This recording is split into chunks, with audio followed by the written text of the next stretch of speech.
السلام علیکم ناظرین، میں ہوں شازیہ ذیشان، آپ دیکھ رہے ہیں میرا وی لاگ۔ ناظرین، کل سے ایک بڑی ٹینس سچویشن تھی کہ کون جو ہے وہ وزیر اعلیٰ پنجاب بنے گا۔ میں تو یہ سوچ رہی تھی کہ ہماری سیاست میں جو روندی کا کھیل ہے اتنا زیادہ بڑھ گیا ہے کہ جو آپ کے جو ملک ہے، ہمارا جو ملک ہے، اس کو اندر سے کھوکھلا کر رہا ہے۔ مطلب کہ جو پارٹی ہے وہ جیت کر بھی اس کشمکش کا شکار رہے کہ پتہ نہیں پیسہ آپ کی جیت کو کمزور کر دے گا، یا جو ایک خاندان کی لڑائی ہے وہ فیصلہ کرے گی کہ آپ کی جیت ہوئی ہے یا آپ ہار گئے ہیں۔ تو بڑی ایک عجیب سی یہ سچویشن پیدا ہو گئی ہے کہ خاندان کی جو لڑائی ہے، ایک کو عمران خان کے ساتھ جانا پسند ہے اور دوسرے کو زرداری اور نواز شریف کا اتحاد پسند ہے۔ تو اس لڑائی نے کل یہ فیصلہ کیا ہے کہ پنجاب کا جو حکمران ہے، وزیر اعلیٰ ہے، یہ کون ہوگا۔ مطلب کہ 186 ووٹوں والا بیٹھا ہوا ہے اپوزیشن میں، اور 179 والا جو ہے نا وہ وزیر اعلیٰ پنجاب بن گیا ہے۔ مطلب کہ سمجھ نہیں آ رہی ہماری ملک کی کوئی انوکھی سیاست ہو رہی ہے، کوئی انوکھی منطق ہے، اس کو جوڑا جا رہا ہے 17 مئی کے فیصلے سے، جو منحرف اراکین کا جو فیصلہ تھا اس سے جوڑا جا رہا ہے۔ ڈپٹی اسپیکر نے بھی یہ رولنگ دی کہ یہ سپریم کورٹ کے فیصلے کے مطابق، اس کی فیصلے کی روشنی میں میں نے یہ فیصلہ دیا ہے، جبکہ آج سپریم کورٹ نے یہ سوال اٹھایا ہے، یہ معاملہ سپریم کورٹ میں۔ اب سپریم کورٹ نے کہا ہے ایڈوکیٹ جنرل پنجاب سے کہ آپ ڈپٹی اسپیکر کی رولنگ کا دفاع کس بنیاد پر کر رہے ہیں۔ تو ایڈوکیٹ جنرل پنجاب نے کہا کہ الیکشن کمیشن کے فیصلے کی بنیاد پر ہم دفاع کر رہے ہیں۔ عرفان قادر نے کہا کہ سپریم کورٹ نے اپنے فیصلے میں کہا تھا 17 مئی والے فیصلے میں کہ منحرف جو اراکین ہیں ان کے ووٹ شمار نہیں ہوں گے، تو سپریم کورٹ نے کہا کہ ہم 17 مئی والا پر تو نظر ثانی کر ہی نہیں رہے ہیں، اس پر نظر ثانی کی درخواست تو ہمارے پاس کوئی آئی نہیں ہے، کوئی چیلنج ہوا ہی نہیں ہے 17 مئی والا جو آرڈر ہے۔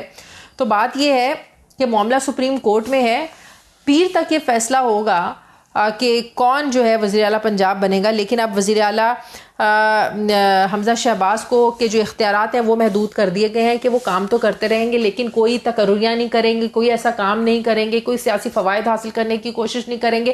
اگر کوئی انہوں نے ایسے فیصلے کیے جس سے ان کو سیاسی فوائد ہو رہے ہوں، یا انہوں نے کوئی ایسی میرٹ سے ہٹ کر تقرریاں کی، تو عدالت اسے کالعدم کر دے گی۔ مطلب یہ ہے کہ سپریم کورٹ کا فیصلہ ایک کے حق میں آ جائے تو دوسری پارٹی اس پہ تنقید کرنا شروع ہو جاتی ہے۔ آج مریم نواز صاحبہ کی یہ ایک ٹویٹ ہے کہ اگر انصاف کے ایوان بھی دھونس، دھمکی، بدتمیزی اور گالیوں کے دباؤ میں آ کر بار بار ایک ہی بینچ کے ذریعے مخصوص فیصلے کرنے ہیں، اپنے ہی دیے ہوئے فیصلوں کی نفی کرتے ہیں، سارا وزن ترازو کے ایک ہی پلڑے میں ڈال دیتے ہیں، تو ایسے یک طرفہ فیصلوں کے سامنے سر جھکانے کی توقع ہم سے نہ رکھی جائے، بہت ہو گیا۔ پھر جو ایک فیصلہ آیا تھا منحرف اراکین کے حوالے سے، اس پر بڑی پی ٹی آئی نے بڑی تنقید کی تھی کہ سیاسی معاملات جو ہے نا وہ اب سیاسی میدان میں ہی رہنے دیں۔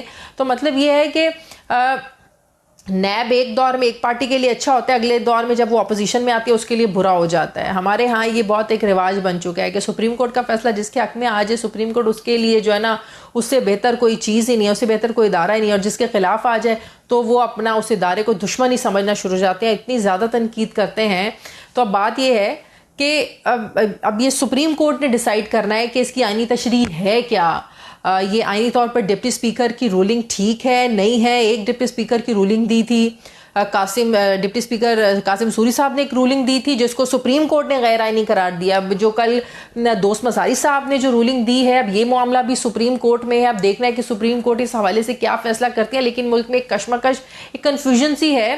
یقین کریں کہ جو تحریک انصاف کا بھی جو مخالف ہے وہ بھی بڑا تنقید کر رہا ہے کہ ایٹ لیسٹ مخالفت اپنی جگہ، پسند ناپسند اپنی جگہ، لیکن فیصلے تو میرٹ پر ہونے چاہیے۔ 186 والے کو آپ نے جو ہے وہ اپوزیشن میں بٹھا لیا ہے، 189 والے کو آپ نے 179 جس کے پاس، اس کو آپ نے وزیر اعلیٰ پنجاب بنا دیا۔ آپ نے کیا طریقہ نکالا ہے؟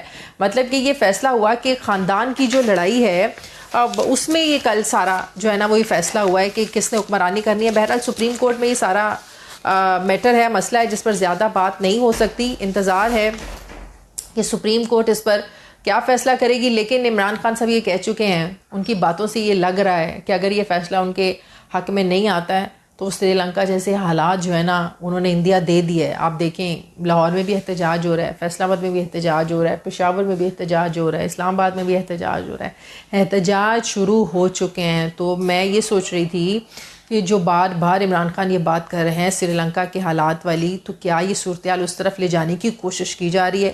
کیا ملک کے حالات واقعی اس طرف آپ لے جانے کی کوشش کریں کہ واقعی آپ کے جو ریاستی ادارے ہیں وہ آئیں؟ ویسے تو عمران خان صاحب بارہا یہ کہہ چکے ہیں کہ کب تک ایسے حالات میں ریاستی ادارے خاموش بیٹھے رہیں گے، ریاستی اداروں کو آگے آنا چاہیے۔